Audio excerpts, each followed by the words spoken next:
Donc là, je vous mettais du coup les mails de la délégation Île-de-France et de la délégation normande, mais on reviendra plus tard pour les fiches de contact. Donc le sommaire que j'ai introduit. Et on commence directement du coup avec la présentation de l'INPI et les différentes missions. Donc je vous l'ai dit, historiquement, l'INPI, c'était un centre, enfin ça l'est toujours, hein, mais c'était uniquement qu'un centre d'examen des titres de propriété industrielle, donc brevets, marques, dessins et modèles. On a introduit les indications géographiques il y a de ça quelques années. Aujourd'hui, c'est plus que ça. On n'est pas seulement un guichet style les 12 travaux d'Astérix. Maintenant, aujourd'hui, on va vers les entreprises et on est là pour les accompagner, pour les sensibiliser et les former à la propriété industrielle. Donc, c'est de là que découlent les missions des chargés d'affaires dans les délégations. Donc, on a des missions de sensibilisation, d'accompagnement. On fait du coup des webinaires pour introduire différentes matières au sein de nos partenaires et différentes entreprises. On fait des rendez-vous individuels. On a différentes prestations qu'on verra à la fin, des prestations d'accompagnement financier, des prestations de formation. Voilà. On a aussi une mission, on va dire, législative parce que l'INPI, sous la figure du directeur général, peut rendre des décisions qui valent jurisprudence. Donc on est là un peu pour adapter et renforcer le droit de la propriété industrielle. On peut donner des avis sur différentes législations prises par le Parlement. Donc l'INPI a aussi une mission de renforcement de l'influence de la France à l'international. On verra, on a des chargés d'affaires internationales qui existent également. Donc le but, c'est vraiment d'avoir un lien avec l'innovation et de renforcer la compétitivité française, hein, concrètement. Voilà, on a aussi une mission de lutte contre la contrefaçon, évidemment. Et depuis début 2023, du coup, on est en charge du guichet unique, donc vous avez sûrement entendu parler, qui est là pour administrer les formalités d'entreprise, donc création, modification, cessation, dépôt d'actes. On est la vitrine, on va dire, la porte d'entrée. On ne fait pas du conseil en formalité d'entreprise, on fait concrètement que la centralisation des demandes de formalité. Ensuite, on renvoie aux valideurs qui, eux, sont compétents pour ce sujet-là. Donc voilà, historiquement, on avait en charge déjà le registre du commerce des sociétés, donc c'était logique qu'on reprenne le flambeau. Voilà. Donc on a en France généralement minimum une délégation par région, composée par un délégué et des chargés d'affaires à minima. Donc à Paris et à Lille, on a des sites beaucoup plus, on va dire, avec d'autres services que juste les délégations qui servent à sensibiliser avec les chargés d'affaires. Donc on dit que voilà, Lille et Paris, c'est un peu les deux sièges sociaux. Et puis après, dans chaque région, vous avez une délégation avec plus ou moins de chargés d'affaires. Donc en Normandie, on a une petite délégation. Donc on est trois avec Renaud en tant que délégué et Agnès et moi. À Paris, vous êtes un peu plus. Il me semble, Chouchan, vous êtes un peu plus d'une vingtaine. Je crois qu'on est une vingtaine, ouais, c'est ça. Voilà, avec Paul Père en tant que délégué. Voilà, donc on essaye d'être présent dans toute la France afin de satisfaire à toutes les demandes. On est présent aussi au niveau international. Donc on a perdu, on est présent dans toutes les régions du monde, mais on a perdu la région au niveau de la Russie il y a quelques années, évidemment. Mais voilà, donc les chargés d'affaires internationales sont là en fait pour répondre aux demandes des entreprises donc, qui ont un besoin à l'export. Donc si jamais vous avez des questions législatives au niveau de l'export, ces chargés d'affaires peuvent y répondre parce qu'il peut y avoir des réglementations internationales qui diffèrent de la France, évidemment, parce que chacun a sa souveraineté. Ils ont aussi des missions, on va dire, plus politiques, dans le sens où l'INPI va avoir tendance à signer des protocoles qu'on appelle les protocoles PPH avec différents pays qui servent à adapter la propriété industrielle et à l'harmoniser et faire en sorte que les pays reconnaissent les examens de l'INPI pour des demandes d'extension. Imaginons vous avez un brevet et vous souhaitez l'étendre en Chine. Bah, comme on a un accord signé avec l'Office chinois, ils vont avoir tendance à plus facilement accepter cette extension. Donc ce sera beaucoup plus facile qu'avec un ressortissant international dont le pays n'a pas signé cet accord. Donc ça fait un moment que l'INPI augmente un peu plus son influence à l'international. On signe énormément d'accords chaque année. Je dis ça par rapport à d'autres pays et ça contribue à renforcer notre examen, à faire en sorte qu'il soit reconnu internationalement. Alors, on va commencer par la partie qui nous intéresse. Donc, qu'est-ce qu'un brevet?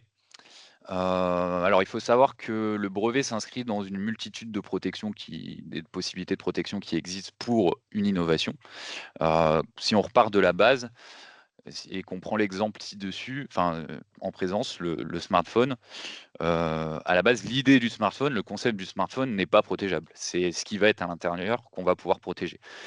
Donc on peut protéger, tout ce qui va être, externe, les parties esthétiques, les dessins et modèles, donc le design, le slogan, les marques et cetera. Donc ensuite la sonnerie, les menus au niveau des droits d'auteur. Les bases de données qui sont issues des droits d'auteur également, enfin protégées par les droits d'auteur. Topographie semi-conducteur, c'est un peu complexe, on n'y reviendra pas, c'est tout ce qui va concerner la protection des circuits électroniques. Le savoir-faire également peut faire l'objet de protection, donc pas au titre de propriété industrielle, mais là on parle plus de protection via le secret et la contractualisation. Et les brevets qui concernent du coup toutes les innovations à l'intérieur du smartphone. Donc là en présence, on va parler des technologies d'écran tactile, antennes, circuits électroniques, procédés de fabrication. Donc voilà, tout ça peut faire l'objet d'un brevet. Donc la définition en tant que telle du brevet, c'est une solution technique qui répond à un problème technique. Il confère un monopole, donc un droit d'interdire pour une durée limitée. Donc pour le brevet en France, c'est 20 ans. Limité à un territoire, donc brevet français limité au territoire français, moyennant le paiement des annuités. Donc chaque année, vous payez une annuité qui augmente d'année en année jusqu'à la fin jusqu'à la période finale du brevet, parce qu'on estime que plus vous avancez dans le temps, plus vous gardez votre brevet, ça veut dire plus il y a un intérêt à le garder, donc forcément les taxes augmentent. Bon, en France, on n'est pas le pays le plus cher, on le verra. Mais voilà, chaque année, il y a des annuités à payer. Et du coup, on le verra par la suite, mais si vous étendez votre brevet à l'international, vous aurez des annuités à payer dans chaque pays dans lequel vous déposez. En contrepartie de ce monopole, vous devez divulguer. Donc au bout d'un certain temps, dans la procédure, il y a la partie qu'on appelle la publication. Donc c'est toute votre technologie qui est rendue publique dans les bases de données publiques. Donc nous, notre base de données, c'est DataINPI. C'est une contrepartie en réalité parce que si vous voulez, la propriété industrielle, au final, le monopole octroyé par la propriété industrielle, ça va à l'encontre du principe de libre concurrence, parce qu'on interdit la concurrence d'utiliser votre technologie. Donc, il faut qu'il y ait, on va dire, une contrepartie, que ce soit équilibré. Donc, en échange de la divulgation, vous avez un monopole pendant 20 ans, et au bout de 20 ans, la technologie tombe dans le domaine public, ce qui permet à vos concurrents de pouvoir utiliser cette techno après 20 ans. Donc de ne pas laisser un monopole beaucoup trop prononcé, ce serait un peu, on va dire, abusif et ça enterrerait la technologie, ça ne permettrait pas d'évoluer. Alors, les critères de brevetabilité, ils sont au nombre de 3. Enfin, en réalité, au niveau de l'examen, il y en a quand même quand même, il y a des critères de forme, hein, mais là, on va parler des critères de fond. La nouveauté, l'activité inventive et l'application industrielle, donc c'est les critères qui sont examinés au moment du dépôt par l'examinateur INPI. Donc c'est toujours une personne qui s'occupera de l'examen, donc un humain derrière, c'est pas encore un algorithme ou une intelligence artificielle. Donc le premier critère, c'est la nouveauté. La nouveauté, c'est un critère absolu. C'est-à-dire que la nouveauté, elle doit être, enfin l'innovation doit être nouvelle dans le temps et dans l'espace. Si elle a été rendue accessible au public il y a 200 ans en Égypte ou en Chine, peu importe, la nouveauté est entérinée, ce n'est plus possible de breveter. Donc on parle de divulgation dans toutes ses formes. Donc c'est-à-dire une publication sur internet, une publication dans un journal, une communication orale lors des salons, des présentations, il faut faire très attention. Ça peut être un brevet antérieur également. Donc quelle que soit la date, le lieu, la langue, le moyen, et cetera. C'est pour ça qu'il faut faire très attention, lorsqu'on développe une innovation. Il faut faire attention, aux partenaires, qu'on entretient. Il faut contractualiser les relations que l'on engage afin de mettre en place, on va dire, une pratique du secret jusqu'au dépôt qui permettent vraiment de sécuriser la nouveauté. Donc pour ça, vous avez différents moyens, l'enveloppe solo, donc maintenant qui est plus, qu'on appelle plus enveloppe solo, qu'on appelle e-solo parce que c'est plus du tout une enveloppe. C'est maintenant un cloud, en réalité, qui est mis à votre disposition donc par l'INPI. C'est pas un moyen de protection, hein, c'est un système d'horodatage. On reviendra dessus si vous avez besoin de plus de questions sur la fin. C'est le même principe que les cahiers de laboratoire si vous connaissez. Sinon, le secret peut être encadré aussi par le biais d'accords de confidentialité ou de clauses de non-concurrence. Enfin voilà, au niveau de la nouveauté. L'activité inventive, elle, va être un critère beaucoup plus, on va dire, subjectif dans le sens où il ne faut pas que l'innovation, la définition en tant que telle, ça veut dire qu'il ne faut pas que l'innovation soit logique en soi. L'invention ne doit pas découler de manière évidente de l'état de la technique pour un homme du métier, c'est-à-dire que pour un spécialiste de l'innovation, il ne faut pas que ce soit évident, il faut vraiment que c'est un caractère inventif. Du coup, je sais que je paraphrase un peu, mais c'est la définition. Ça peut être assez complexe à intégrer, mais il faut le penser dans le contexte de l'examen. En fait, si vous voulez, l'examen de la brevetabilité, c'est, on va dire, une procédure argumentaire. Vous allez déposer une demande de brevet auprès de l'office. L'office va regarder l'état de la technique en présence, donc que ce soit pour la nouveauté ou l'activité inventive, et ensuite va vous dire, bah voilà, moi je pense que votre innovation, elle n'est pas nouvelle parce que j'ai découvert ça, je pense que votre solution, elle est évidente parce que j'ai découvert ça, et il va vous donner les publications en présence. Et c'est à vous ensuite, accompagné de votre mandataire, de contre-argumenter et du coup d'amener les solutions, la contre-argumentation qui va bien pour faire valoir du coup la nouveauté, pour faire valoir l'activité inventive. Enfin voilà, l'examen n'est pas un examen final. C'est pour ça que on dit que c'est des observations. L'observation de l'examinateur, vous pouvez lui faire changer d'avis totalement, accompagné de votre mandataire.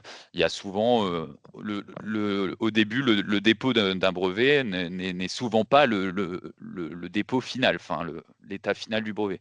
Parce qu'on va devoir abandonner certaines revendications parce qu'elles ne sont pas nouvelles, elles ne sont pas inventives. On va devoir en modifier. Enfin, voilà, c'est jamais fini. Et l'application industrielle, du coup, le dernier critère, donc lui qui est un critère, on va dire, plus facile à obtenir, si je peux me permettre, dans le sens où c'est un critère qui a été mis en place pour balayer toutes les idées farfelues, enfin les idées, tous les dépôts farfelus qui ne peuvent pas intervenir et être fabriqués dans les industries modernes. Par exemple, si je vous dis que je veux déposer un moteur perpétuel à énergie perpétuelle, ce serait incroyable, hein, en plus dans le domaine automobile. Et ben, c'est nouveau, c'est inventif, mais selon les lois de la physique, c'est pas possible. Donc voilà, critère d'application industrielle, on ne peut pas le déposer en tant que brevet. Donc voilà, c'est ce pourquoi ce critère existe. Alors, la partie qui vous intéresse peut-être, combien ça coûte, un brevet? Alors pas tant que ça, hein, en réalité, un brevet, c'est pas si cher, en France du moins. Si on se met, sous le prisme, des taxes uniquement de dépôt à l'office, donc je dis bien les taxes, que vous devez à l'INPI pour un brevet français. Donc on est, entre 600 et 700 €, hein, selon les années parce que ça peut changer, hein, forcément. C'est d'ailleurs peut-être même pas à jour, mais on est toujours dans ces prix-là. Donc c'est pourquoi il y a 2 prix, à gauche et à droite, c'est parce que, vous avez moins 50 quand vous êtes une TPE-PME au niveau des taxes. Par contre, il faut avoir en tête que les taxes, ce n'est pas ce qui représente la réalité du coût d'un brevet. Ce qui va représenter la réalité du coût du brevet, c'est en fait, c'est le coût de prestation des conseils en propriété industrielle, donc les mandataires qui vont vous accompagner et qui vont écrire le brevet, qui vont faire toute la procédure. Parce qu'en réalité, c'est là vous allez plus bon, je donne une fourchette de prix, mais ça peut aller en fonction de la matière entre 3 et 5 000 €, voire plus, parce que forcément un brevet en chimie va coûter plus cher qu'un brevet en mécanique, parce que la matière est différente. Heu, donc c'est vraiment cette prestation-là qui coûte, qui a vraiment un coût dans dans la procédure brevet et ensuite si vous faites des extensions à l'international, bah, faut vous dire que là, c'est les taxes de dépôt français. Après, vous allez si vous faites, vous étendez dans 20 pays, bah, les taxes chinois vont être différents, vont être plus ou moins chères, les taxes australiennes vont être plus ou moins chères. Voilà, faut multiplier les coûts. Plus il y a d'extensions à l'international, plus ça va coûter cher. Et chaque année, il faut penser également que, bah, le maintien en vigueur, ça coûte de l'argent également chaque année, donc là, 38 € la première année pour la France et 790 € la 20e année. Donc vous voyez, il y a une légère évolution, c'est pareil dans tous les pays et les prix diffèrent. Voilà, faut pas louper les a annuités, sinon votre brevet a des risques de tomber en déchéance. Voilà pour les coûts. Maintenant, on va parler des intérêts du brevet. Donc rapidement, hein, l'intérêt du brevet, donc comme je l'ai dit, droit à interdire parce que donc comme vous avez un monopole, vous avez des barrières à l'entrée, donc vous empêchez les concurrents d'entrer sur votre terrain et ça vous permet d'obtenir, des moyens d'action, donc agir en contrefaçon.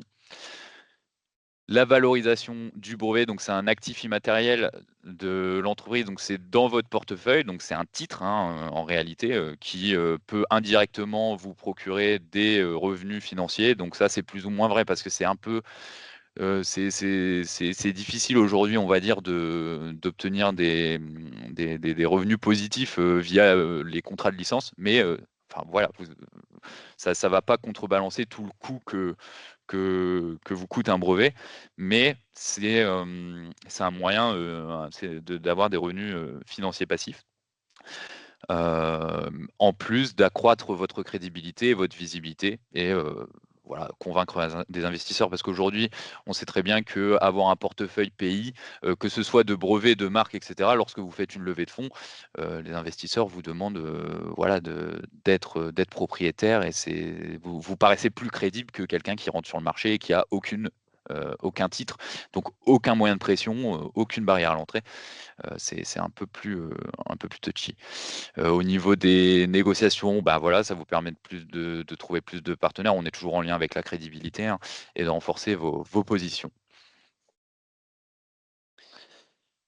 Pour construire votre portefeuille, donc il n'y a pas que le brevet, hein, au niveau de la protection de l'innovation. Donc on a déjà parlé du savoir-faire et du secret, qui peuvent être utilisés également. C'est beaucoup utilisé dans le milieu pharmaceutique, dans le milieu culinaire également parce qu'il y a pas possibilité de breveter. C'est utilisé encore partout, hein, le secret parce que de toute manière aujourd'hui le secret est le moyen de protection le moins cher.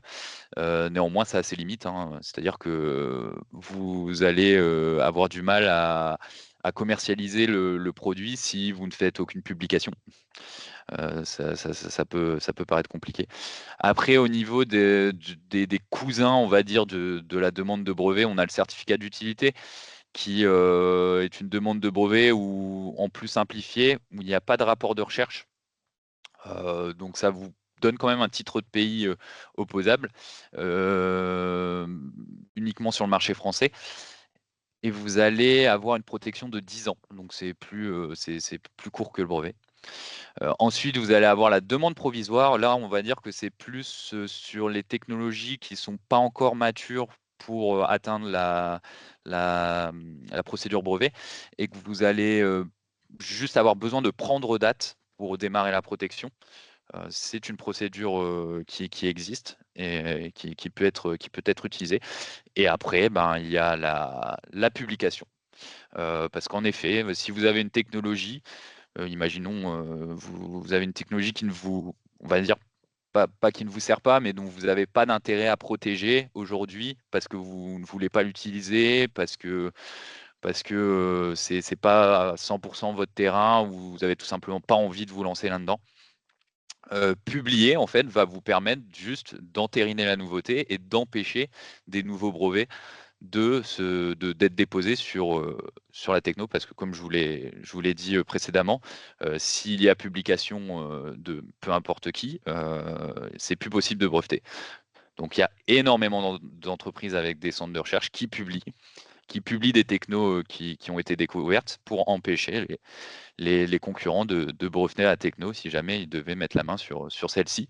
Il y a des façons de faire, plus ou moins ouvertes. Il y a des entreprises qui publient ouvertement, il y a des entreprises qui publient sous couvert d'anonymat afin de pas énerver les concurrents, on va dire. Voilà. Alors, les différentes questions à se poser avant d'entamer des démarches de dépôt de brevet. On peut se poser plusieurs questions vis-à-vis de l'entreprise. Déjà, c'est se demander si la technologie, elle est essentielle, si elle est stratégique pour l'entreprise.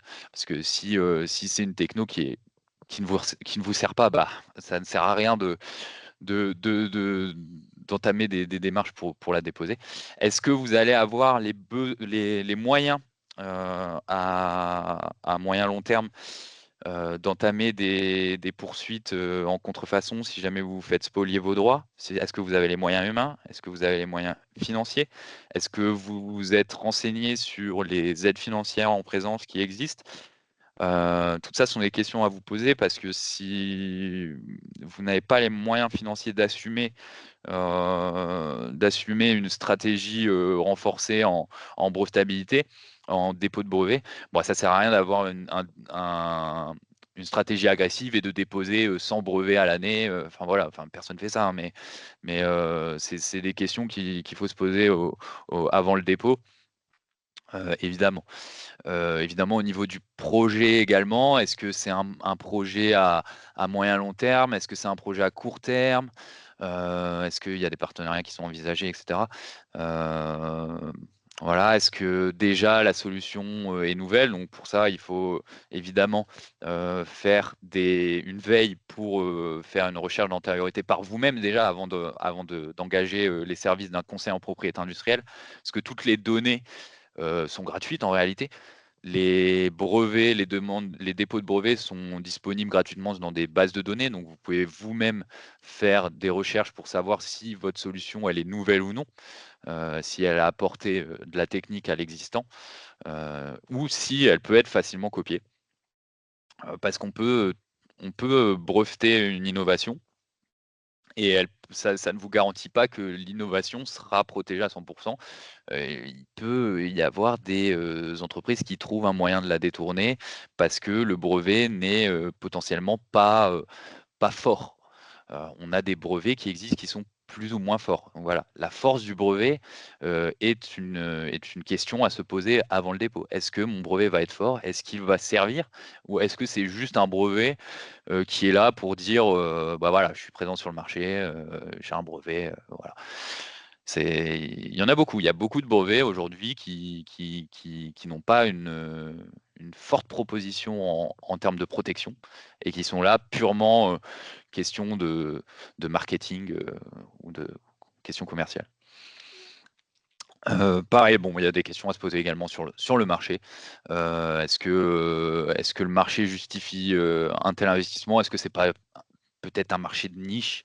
Ou est-ce que c'est pas un trop gros marché et déposer un brevet, ça va signifier déposer dans X pays, donc X coûts.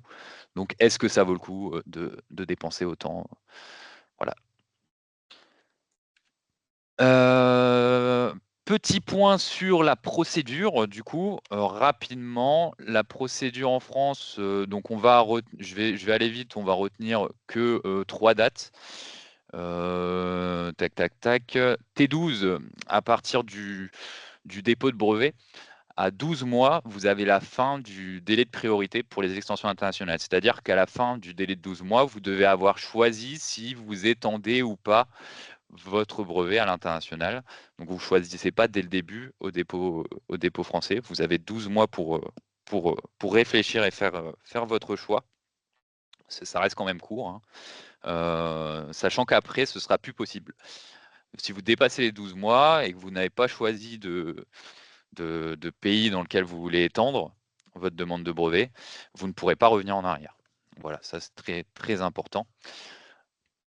T18 mois, donc au bout d'1 an et demi, vous avez la publication de la demande. Donc c'est à partir de là que les concurrents vont avoir accès aux données du dépôt de la demande de brevet et ainsi pouvoir faire des actions en opposition, en nullité, etc. pour mettre à mal votre demande. Et vous voyez, c'est long, T27 mois, vous avez la délivrance du brevet français. Donc voilà, 2 ans, 3 ans, pardon, presque, 2 ans et demi, pour, faire pour l'entièreté de la procédure du brevet français, du dépôt à la délivrance. Donc voilà, retenez juste 12 mois, le délai d'extension, la fin du droit de priorité, 18 mois, donc 1 an et demi, la publication de la demande, et 27 mois, la délivrance du brevet français. Alors, au niveau des extensions à l'international, donc ce que vous devez choisir au bout de 12 mois, vous avez plusieurs points d'entrée, 3 en l'occurrence. On va dire que le parcours classique, qu'il n'est pas parce que en termes financiers, c'est pas du tout rentable. Vous pouvez choisir la voie nationale, donc c'est-à-dire aller à chaque office nationaux et déposer via un mandataire autant de demandes dans autant de langues disponibles. Vous le souhaitez, mais si vous avez 20 pays, imaginons, ça risque d'avoir un coût assez conséquent. Parce que et une procédure assez conséquente aussi parce que vous allez devoir faire une procédure par pays dans chaque office différent. Donc ça peut être un peu chronophage. Vous avez pour les pays européens la voie européenne avec le brevet européen qui existe. Donc le siège était à Munich, à l'OEB. Dans 40 pays, une seule demande, une seule langue, français, allemand ou anglais, et une seule procédure. Vous faites votre sélection de pays, ensuite ça va dans les offices. Ça c'est traité à l'OEB, pardon. Et vous avez ensuite une procédure délivrée dans les pays que vous sélectionnez.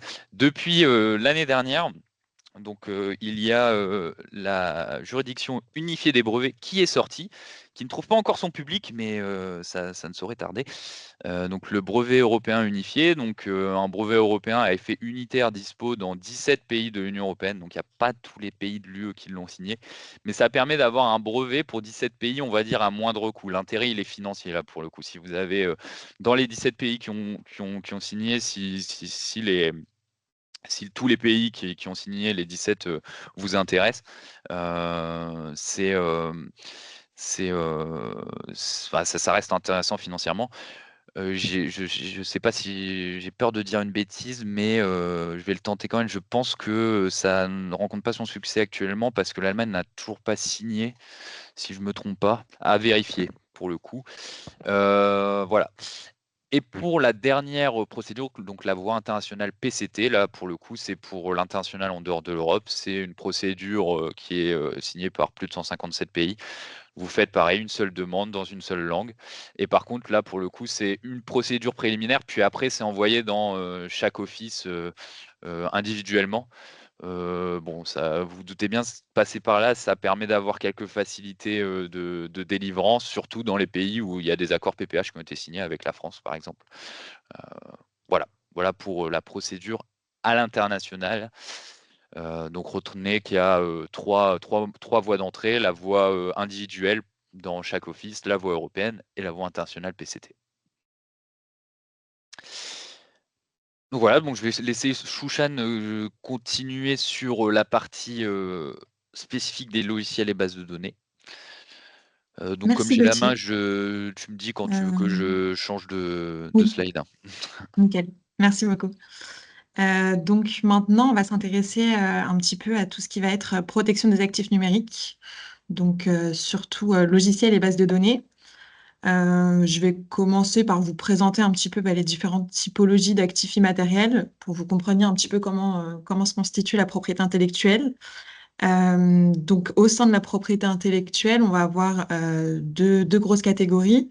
D'une partie, donc le droit d'auteur qui va protéger notamment les œuvres de l'esprit et certains actifs numériques, donc le code source, les bases de données, on y reviendra.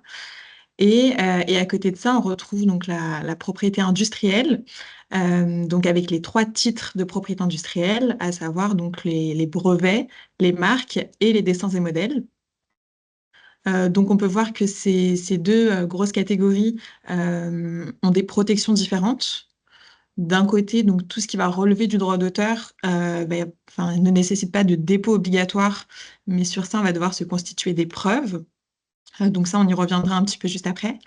Et par contre, pour ce qui est titre de propriété industrielle, là, il y a un dépôt qui est obligatoire devant un office de propriété industrielle. Et puis, à côté de ça, on va retrouver le secret, donc qui va être nécessaire dans certains cas pour protéger donc, des informations stratégiques qu'on veut maintenir confidentielles.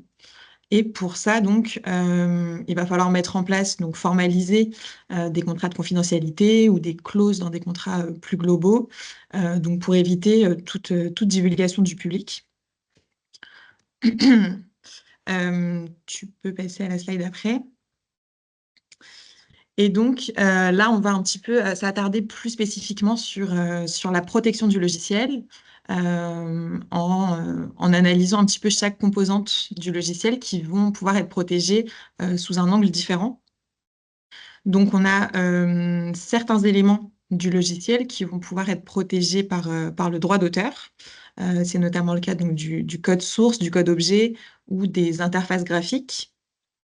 Et à côté de ça, on va avoir donc d'autres éléments qui sont protégés par d'autres droits. Donc, il va y avoir les algorithmes et les fonctionnalités du logiciel qui vont pouvoir être brevetables dans certaines conditions. On a les bases de données sur lesquelles on a un petit peu une double protection avec une partie de droit d'auteur et une protection qui est spécifique au producteur de la base de données.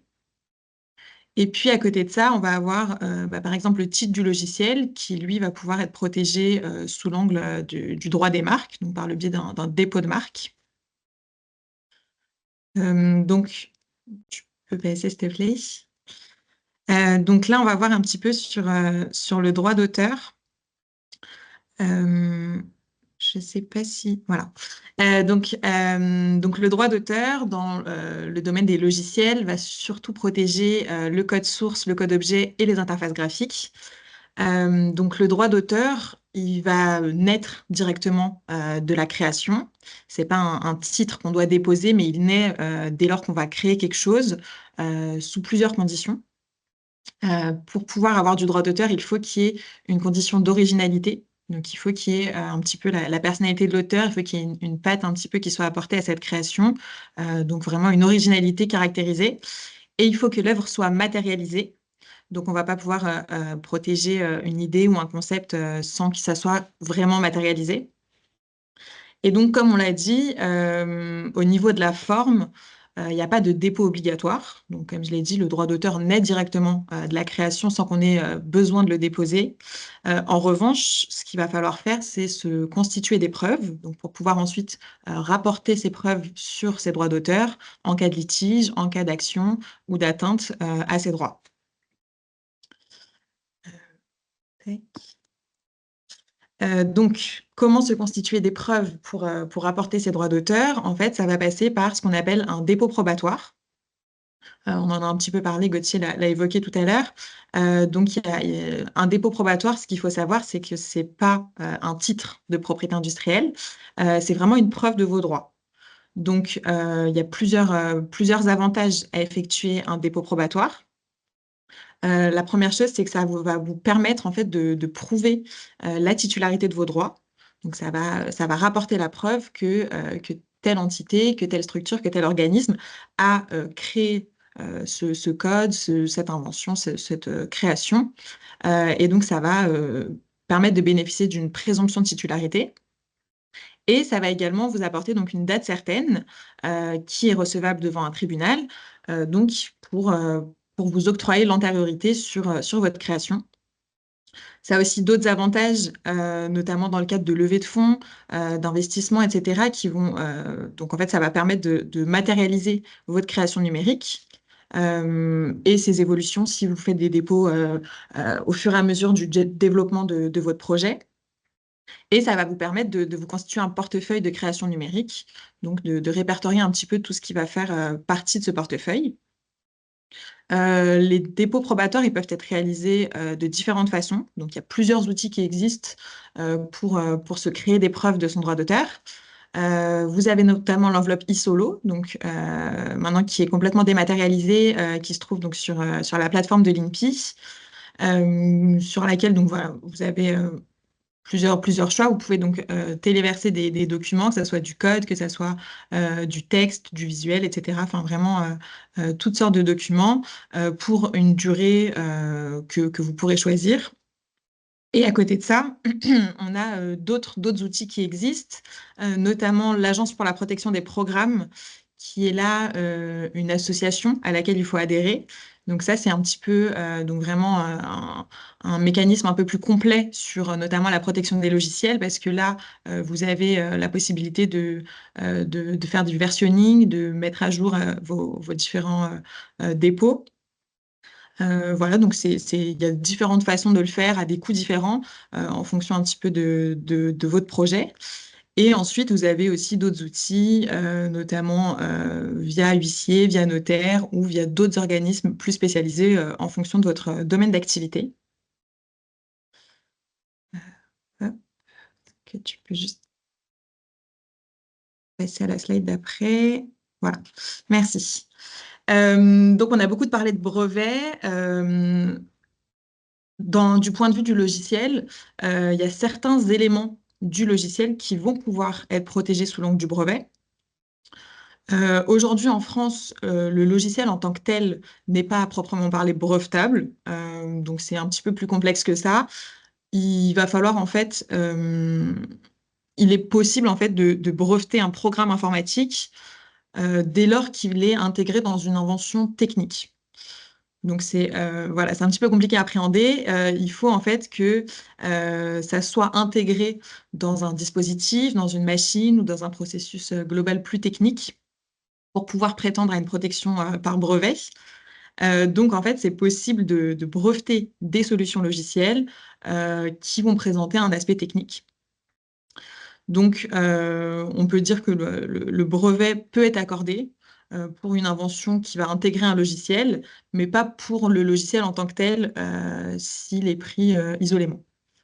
Voilà. Donc ça, il faut bien se rapprocher dans tous les cas d'un cabinet de conseil en propriété industrielle là-dessus pour essayer de voir si potentiellement il y a une protection par brevet qui est envisageable pour certaines fonctionnalités, certains algorithmes de votre logiciel.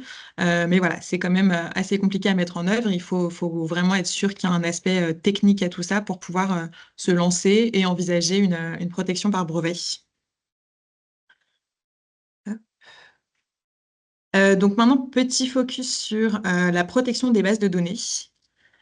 Aujourd'hui, les bases de données, les données de manière générale sont assez présentes et assez importantes, une grosse valeur dans la plupart des entreprises. Donc, il faut essayer de comprendre un petit peu comment pouvoir protéger ces bases de données au mieux sous l'angle de la propriété intellectuelle. Donc, sur la base de données, on a une double protection. On va avoir le droit d'auteur qui va protéger donc la structure de la base de données, donc l'architecture des données. Toujours donc dans le droit d'auteur, en fait, il faut forcément qu'il y ait une condition d'originalité. Donc ça, c'est toujours une preuve qu'il faut pouvoir apporter pour pouvoir bénéficier de cette protection-là. Et donc à côté de ça, on va avoir une protection spécifique. Donc là, en fait, le contenu de la base de données va pouvoir bénéficier d'une protection distincte et indépendante. Donc c'est un droit sui generis qui va lui bénéficier au producteur de la base de données. Donc en fait, le producteur de la base de données, lui, il va pouvoir autoriser ou interdire donc toute extraction ou réutilisation du contenu de sa base de données dès lors qu'il y a des investissements qui ont été réalisés, donc des investissements matériels, des investissements humains, financiers. Donc ça peut être vraiment enfin, le temps passé sur le projet, sur la création de la base de données, le coût de tous les investissements qui ont été réalisés pour la mise en place de cette base de données, pour son développement, les investissements matériels, donc tout ce qui a été mis à disposition pour pouvoir créer cette base de données et pour pouvoir renseigner toutes les données qui y sont présentes. Donc là-dessus, en fait, il va falloir donc bien archiver, répertorier et conserver toutes les preuves de ces investissements. Et ensuite, donc à partir de ce moment-là, il y a une protection qui va pouvoir s'appliquer sur le contenu de la base de données pour pouvoir empêcher, interdire toute réutilisation, toute extraction qui n'aura pas été autorisée par le producteur de la base. Donc, de manière générale, sur la base de données, il va falloir se créer des preuves, que ça soit pour le droit d'auteur, donc par le biais de dépôts probatoires, mais aussi pour le droit sui generis du producteur de la base de données. Et là, ça va être plutôt des bons réflexes à mettre en place. Donc, finalement, voilà, des méthodes d'archivage, dater au fur et à mesure et conserver toutes les preuves d'investissement qui ont été réalisées pour cette base tout au long de la création et de l'évolution de votre projet. Et donc voilà, donc là c'est vraiment des bons réflexes à mettre en place et se constituer des preuves en interne dès le début pour pouvoir ensuite pouvoir revendiquer ses droits et les utiliser en cas d'atteinte ou en cas d'action possible. Donc maintenant, donc, ce qu'il faut retenir de manière générale sur la protection des actifs numériques, la première chose, c'est qu'il faut pouvoir les identifier. Donc, qu'est-ce qu'on a en interne, qu'est-ce qui est protégeable, et pouvoir un petit peu voilà, déterminer. On va avoir des algorithmes, du code source, de la base de données, des interfaces. Il va falloir pouvoir identifier chacun des éléments et ensuite donc regarder un petit peu quelle protection va être adaptée à chaque élément. Ensuite, donc, on l'a compris, donc, de manière générale, pour les logiciels, ça va être beaucoup de dépôts probatoires. Donc là, c'est voilà, réaliser ces dépôts probatoires, choisir l'outil qui vous correspond le plus en fonction un petit peu de votre budget, de votre projet, si ça a une grande importance ou pas dans votre entreprise, si vraiment c'est un actif valorisable, voilà, il va falloir faire un ou plusieurs dépôts probatoires pour pouvoir se constituer des preuves. Pour tout ce qui va être base de données, donc là, vraiment, collecter des preuves de tous les investissements substantiels qui ont été réalisés. Et bien entendu, donc envisager éventuellement une protection par brevet dès lors que vous voyez en fait un aspect technique, que ça résout un aspect technique, un problème technique, là, il faut toujours se poser la question, est-ce que potentiellement, ça pourrait être protégé sous l'angle du brevet?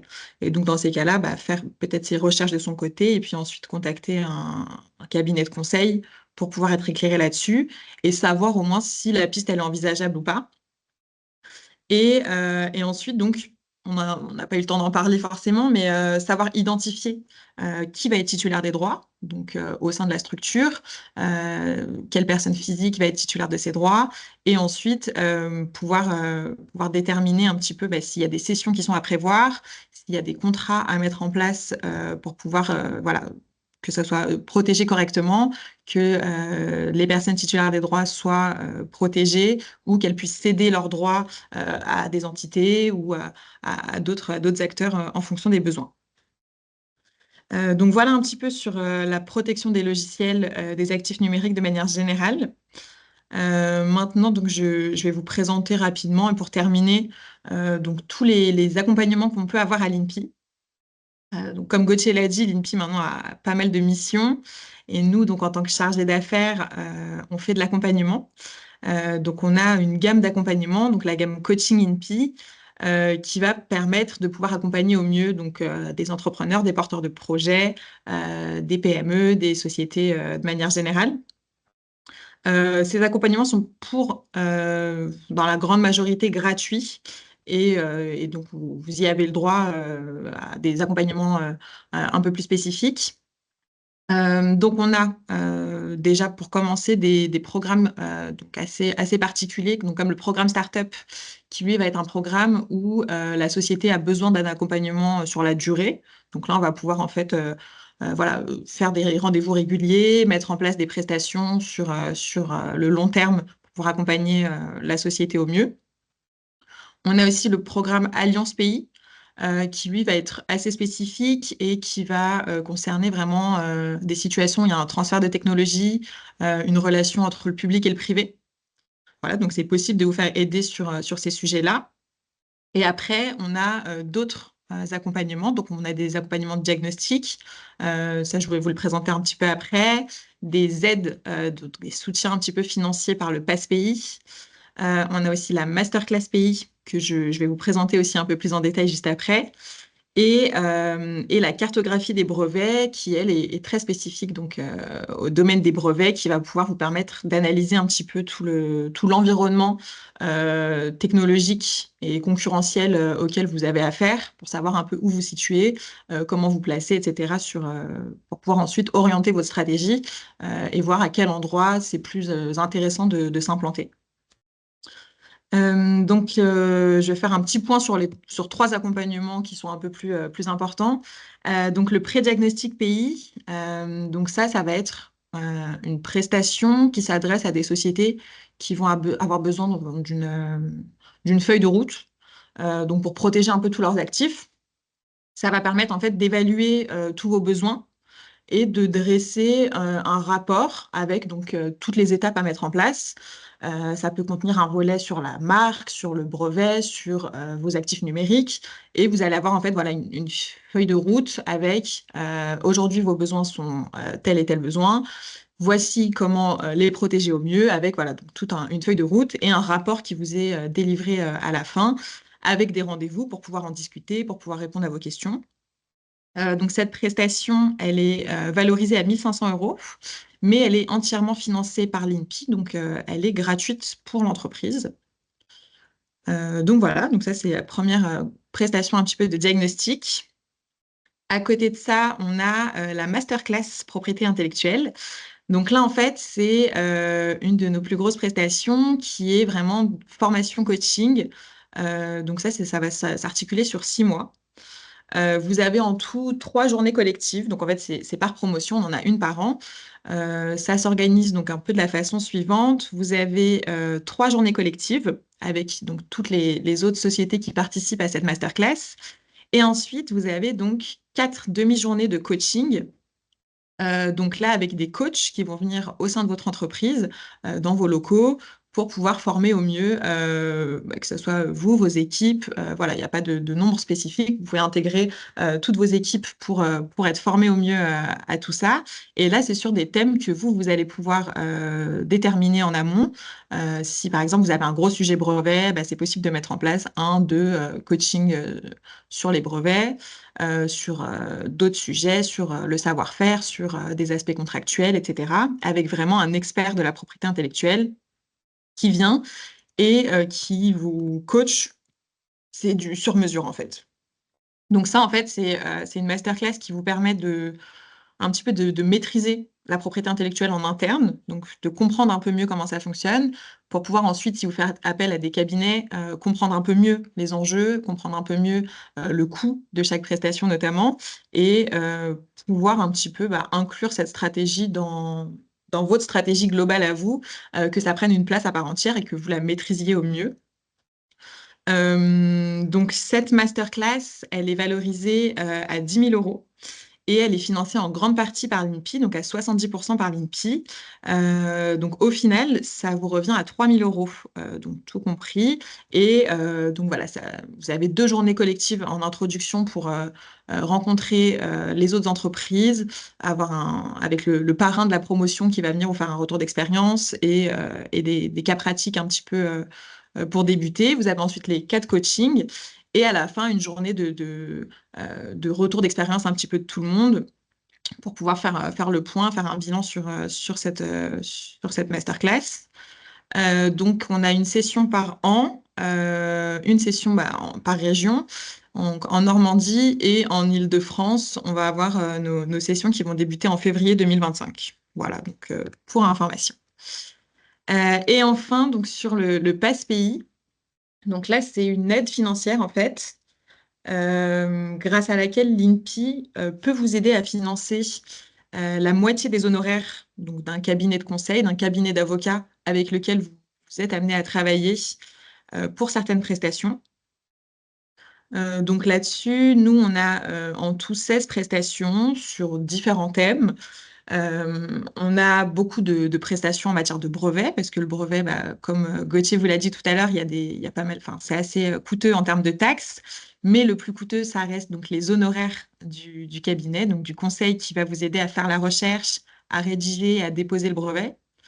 Donc là-dessus, l'INPI peut vous aider sur par exemple, la recherche de brevetabilité, sur le dépôt du brevet français.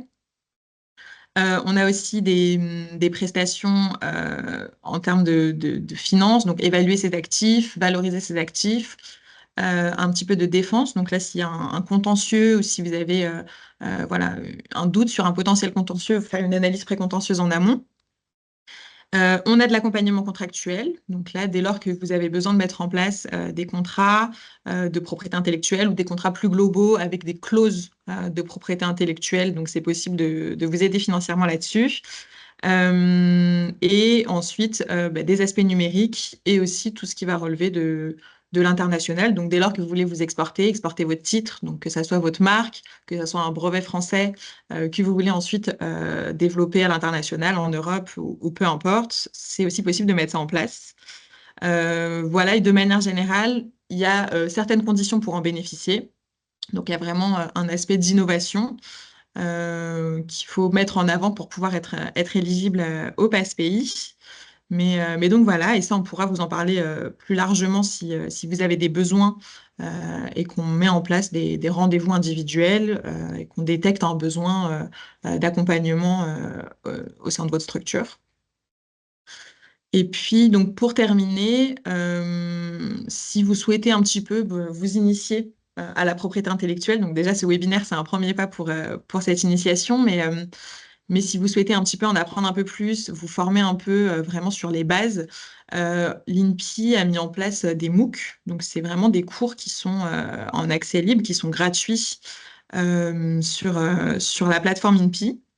Donc là, on a 5 MOOC qui sont vraiment qui sont dispo sur les différents sujets. Donc, vraiment comprendre l'API de manière générale, les marques, les brevets, les designs et tout ce qui va être stratégie pays. Et après, si vous êtes intéressé, on a aussi des formations. Donc, on a un catalogue de formations INPI avec des formations un peu plus poussées sur certains sujets. Enfin, ça peut être, on peut adapter en fonction de vos besoins. Voilà, donc pareil sur ça, n'hésitez pas si vous avez des besoins, on pourrait en discuter en rendez-vous individuel. Voilà, j'ai terminé donc pour cette présentation. Je ne sais pas s'il y a des questions, n'hésitez pas. Chouchan, merci beaucoup Gauthier. Je vous ai mis les contacts à Chouchan et Gauthier dans le chat, donc n'hésitez pas à les prendre, et aussi des interlocuteurs au sein des pôles et filières. Pareil, n'hésitez pas si vous avez besoin de prendre contact. Il y a eu une question dans le chat, c'est est-ce qu'il est toujours pertinent d'utiliser les dépôts probatoires quand tout est déjà horodaté dans alors GitHub ou GitHub, désolé, je ne connaissais pas la plateforme avant. GitHub. GitHub, ok. Voilà. Est-ce que c'est nécessaire ou pas? Tu veux répondre, Chouchan? Comme tu veux, vas-y. Bah oui, si vous voulez, en fait, tous les moyens que vous allez entasser, on va dire, en termes d'enregistrement, d'horodatage, etc., ça va vous constituer des moyens de preuve. Donc, additionner les moyens de preuve, c'est plutôt positif en réalité. Si jamais il y a un problème, le but du e-solo ou que ce soit les cahiers de laboratoire, enfin je dis toujours, on n'espère jamais s'en servir parce que si vous vous en servez, ça veut dire qu'il y a un problème et qu'il y a un litige en face. Mais ça reste en fait en réalité des moyens de preuve. Donc si vous accumulez des moyens de preuve, bah, vous avez plus de force vis-à-vis de la partie d'en face. Donc oui, ça y reste un intérêt, oui. Et Sachant puis, je que pense que le e-solo est un moyen de preuve, un horodatage qui est reconnu voilà, c'est ça. juridiquement parlant par la plupart des juridictions, même à l'international. Alors que les enregistrements sur des clouds tels que même des clouds sécurisés tels que GitHub ou quoi, ça va plus, je pense, je m'avance pas à confirmer auprès d'un professionnel, un avocat ou quoi, mais ça, à mon avis, ça va plus consister à un commencement de preuve. Et il y a une différence entre un Mm. moyen de preuve et un commencement de preuve. Et du coup, ça n'a pas le même poids et pas la même valeur. Voilà, c'est ça, c'est un peu sur la recevabilité en justice, devant un tribunal. Je pense que c'est pertinent de cumuler un petit peu et de faire un dépôt probatoire qui vraiment a fait ses preuves, enfin, sur lequel il y a eu de la jurisprudence et sur lequel on est sûr qu'il va constituer une vraie preuve en cas de conflit. Donc oui. Très bien, merci beaucoup. Il y a une question de Jean-Pierre Réal, si vous voulez la poser. Faut la poser. Oui, j'ai une expérience de l'INPI parce que j'ai posé plusieurs brevets avec l'INPI et je trouve que les gens qui nous accompagnent sont très pros, très disponibles, vraiment de bons conseils. Moi, je suis très content, hein. Ah, Mais super. oui, non, mais il faut. Moi, je suis une TPE et passer par un cabinet de conseil, j'en ai un, ça coûte la peau des fesses et donc on finit par comprendre comment est structuré un brevet et avec le conseil des ingénieurs INPI, on arrive à poser des brevets. D'ailleurs, j'en ai un qui viendra t'accorder là. On arrive à faire un bon travail. Mais par contre, j'ai une question toute bête. Comment fait-on pour passer facilement en PCT sans passer par le cabinet de conseil? Ah, c'est-à-dire par vous-même, en tant que Oui, particulier. actuellement, on arrive avec l'INPI à poser des brevets français. Mm. Ça, il n'y a pas de problème. Ouais. Mais un brevet par un cabinet de conseil, c'est au moins 5000, sinon plus, Mhm. euros. Et quand on est une PME ou une TPE, qu'on a beaucoup de brevets, on n'a pas envie. Alors qu'avec l'INPI, c'est pas cher de déposer un Vous brevet avez, français. ça pourrait être intéressant de voir un petit peu, en fonction de votre projet, si vous pourriez être éventuellement éligible au Pass-Pays, voir si on peut vous aider financièrement là-dessus. J'ai deux brevets en cours, là, à l'INPI. J'ai bien peur Mhm. de dépasser les 12 mois. Mm. Donc, j'aimerais Ah, bien passer un PCT ou un brevet européen, mais je ne sais pas s'il y a sur le site INPI, il y a les moyens de faire ça facilement. En fait, oui, sur le site INPI, il y a des moyens d'étendre à l'international en passant par l'INPI. Néanmoins, il reste le problème de la souveraineté en fait des pays dans leurs procédures brevets. Et si vous passez, par exemple, aux États-Unis ou en Chine, etc., de toute manière, même si vous passez par le PCT, c'est l'office américain ou l'office chinois qui va décider de vous accorder ou non le brevet. Donc, comme je vous l'ai dit, il y a des accords PPH qui permettent de faciliter cet examen, dans le sens où l'office chinois va accorder beaucoup de crédit à l'examen de l'INPI. Néanmoins, il y a on va dire des coutumes dans chaque pays où on a besoin d'avoir un mandataire sur place. Et donc, à moins que vous ayez les contacts des mandataires, vous êtes obligé, enfin, c'est une obligation pratique, j'ai envie de dire, de passer par un cabinet qui, lui, va contacter ses mandataires, ses contacts sur place pour faire la passe, parce que sur place, l'office chinois, il parle en Alors, chinois, quoi, en mandarin, quoi. ouais, j'ai compris. Alors, en européen, par exemple, européen, il faut aussi avoir des mandataires sur place. En européen, vous Si vous passez par voulez, l'OEB, donc l'intérêt de... vous pouvez passer par l'INPI, vous pouvez passer par, par l'OEB en faisant le dépôt européen. C'est l'OEB, donc qui est situé à Munich, qui va contrôler, c'est pas les offices nationaux. Par contre, toujours, nous, on recommandera toujours de passer par un CPI.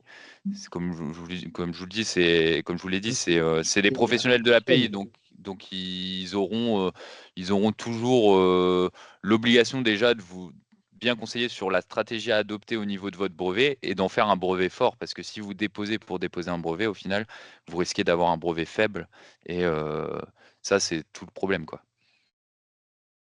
Mais D'accord. en soi, en France et en Europe, hein, il y a pas l'obligation de passer par un conseil, mais dans certains pays, c'est obligatoire.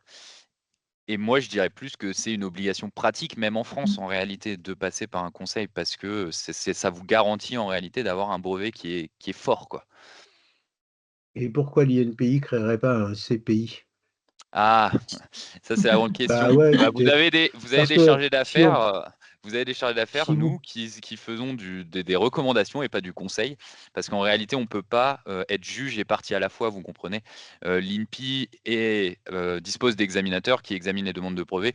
Si on commence à faire des CPI publics, bon déjà on aurait tout l'ordre des conseils en propriété industrielle qui viendrait et qui nous fustigerait en criant à la trahison et au favoritisme de l'État envers ses collaborateurs. Et ça pourrait amener à des laissez-moi vous interrompre. situations un peu. Oui. Laissez-moi vous interrompre. Moi, j'ai eu de la chance parce que j'ai un CPI qui, depuis 10 ans, m'aide beaucoup. Il me facture cher, mais enfin, il me dit achète pas ça, prends pas ça, etc. Bon, mais je vois bien quel problème ça pose, quel problème est posé pour la protection de l'invention en France. Mm. Hein. Les inventeurs ne sont pas vraiment protégés parce que pour être un inventeur, c'est souvent un type isolé. Ensuite, pour protéger son invention, bah, il lui faut de l'argent, et puis l'argent, on l'a pas. Et donc là, il y a un vrai sujet qui devrait être pris en main par l'INPI. Comment protéger l'invention en France? Comment faire que ça n'aille pas dans les pays étrangers? Alors moi, j'ai une expérience parce qu'effectivement, j'ai des brevets, j'en ai plusieurs à Mhm. l'INPI. Et il se trouve que, par miracle, l'ADEME s'est intéressé à nous il y a 18 mois. Il nous a dit, ah ben dites donc, votre truc, ça nous intéresse. Posez donc votre candidature. Donc on est rentré dans une galère, 18 mois, et puis on a eu des gens positifs qui nous ont financés. Là, on a un financement important pour une invention qu'on a posée à l'INPI comme on a pu. Mm. Mais ce qui veut dire que c'est un vrai sujet, ça, la protection de l'invention en France. Parce que moi, l'ADEME, heureusement que l'ADEME est venue, parce que les Chinois, ils étaient déjà venus toquer à la porte en disant, ah tiens, votre truc, ça nous intéresse, est-ce qu'on ne pourrait pas faire quelque chose ensemble? Donc les Chinois, ils viennent toquer à la porte à Paris, et les Français, ils regardent au plafond quand il s'agit de protéger le savoir-faire en France. Donc il y a un vrai sujet là. Non, mais Alors, vous votre avez raison. présentation, elle a été vraiment très intéressante, mais il y a un vrai sujet. Non, Comment faire? vous avez On raison. laisse partir l'invention comme ça, ça Le sujet est là. n'a Le pas de sujet est sens. là. Après, la propriété industrielle est un sujet capitalistique, hein. Ça, c'est indéniable. Et ça a un coût financier. Malgré tout, le coût, et là, je peux vous l'assurer, le coût de la brevetabilité en France, le coût de dépôt d'un brevet français en France, l'INPI fait partie des moins chers. Et les services d'un CPI sont certes chers, mais aujourd'hui, l'INPI n'a pas la main mise dessus. C'est un marché ouvert, malheureusement, c'est comme ça que ça fonctionne. Donc j'entends ce que vous dites. Malheureusement, je ne peux pas vous apporter de réponse qui aille Non, dans mais votre sens. j'ai pas Donc, dit que vous pouviez apporter une réponse. non, mais J'ai voilà. dit aux gens qui écoutent, il y a un vrai sujet pour l'indépendance de la France. Aujourd'hui, on a un sujet, nous, on fait partie du projet France 2030. On a eu la chance de tomber sur des fonctionnaires intelligents et curieux, et donc qui nous accompagnent. Ça existe, hein, il y a des gens Mhm. intelligents et curieux. Mais je vois plein de gens autour de moi qui ont des idées valables, valorisables, créatrices d'emplois Mhm. potentiellement, et qui n'ont pas de soutien. C'est pas une histoire de capitalistique, c'est une histoire de protection des intérêts de la France. Oui, bah, Voilà. c'est pour ça Et qu'on met en donc, place des services comme le non, Pass-Pays, etc. c'est très bien. Ce que j'ai entendu là, c'est très bien. Mais c'est pas assez. Je vous le dis, hein, c'est pas assez. Et Mais si c'est vous pas voulez, pour moi. pour, Moi, je m'en pour les fous. Normands, pour C'est les Normands c'est également. pour. Si vous protégez pas l'innovation, il y aura personne pour payer votre retraite, vous, quand vous serez à la retraite. Non, Hein, le problème, c'est c'est de sûr, maintenir vous avez l'emploi en raison. France. C'est une vraie question. Mais il y a d'autres aides qui existent, hein, bien évidemment, je vais en rajouter, je vais finir là-dessus. En plus du passe-pays, là je fais de la pub pour les Normands qui sont avec nous encore.